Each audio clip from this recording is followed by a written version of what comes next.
Hello, this is Sadaf Khan here, and I have with me Mike Bader, and he's going to be sharing his personal story with us today and give us a lot of information and feedback. Could you tell us a little bit of a background in the beginning of what has happened to you, and how did you cut your finger while working?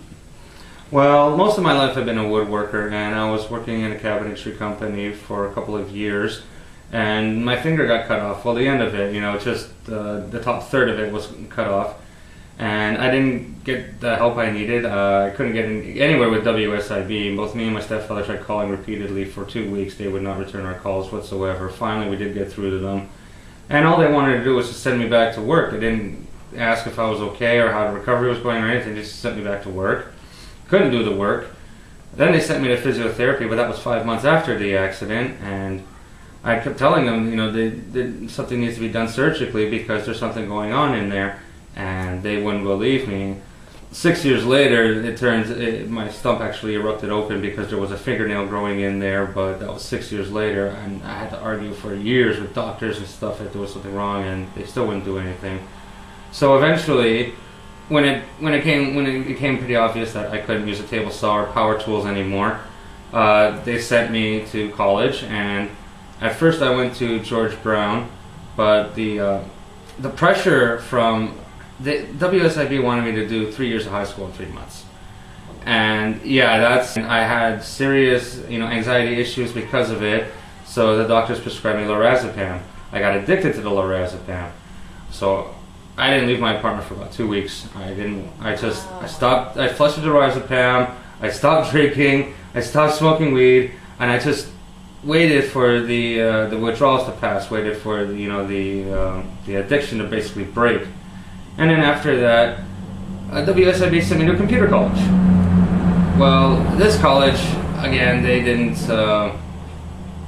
teach us everything they were supposed to teach us. They didn't have a lot of the tools that they were supposed to have.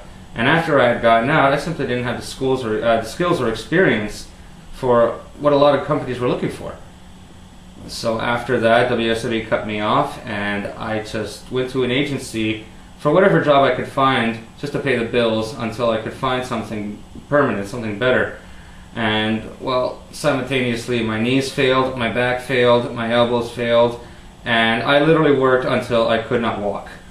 And I couldn't work, I couldn't pay the bills, so I got evicted and ended up homeless because of that, and that just made my mental health issues even worse because the anxiety that I dealt with back at George Brown was never addressed or taken care of. I kept trying to go and go and go, and WSIB just kept pushing me to go and go and go. They didn't really care if I had issues or not. Mm. And so I ended up homeless, and that made things even worse. Because, first of all, I'm in extreme pain. I can hardly walk.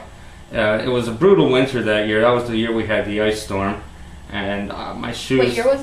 What year was it? 2013, 2014. Okay, I see. Yeah, that's when we had that ice storm, and my shoes, they had huge gaping holes in them. I was quite literally walking around barefoot. In the winter time, got bad frostbite, we kept getting sick, and the life in a shelter is terrible.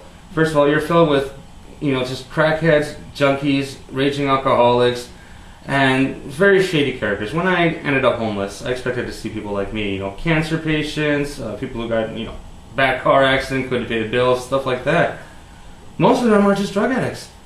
And it's just the same thing over and over again. They just want to get high. They don't care about it. And it really made me mad because I couldn't walk, and ODSP,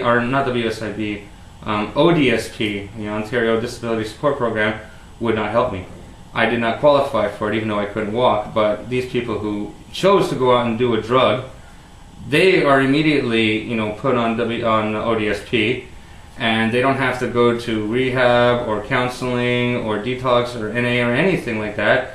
And I would see them every day going out stealing hundreds of dollars of stuff for more drug money. Meanwhile, I could barely freaking move around. Okay, so what has your lawyer been doing all this time? Fighting and fighting and fighting. Eventually, we did have a hearing, and we did go to What year? It was in 2015. So the hearing you guys had in 2015, what was the verdict? They ruled in our favor. Worse, since 2013, we're all... About your stress, did you had an opportunity to manage or to do anything for your stress? No, I had no counseling. I had no support. I had nothing. We want to thank you for chatting with us about this and being so open about your journey. Thank you so much.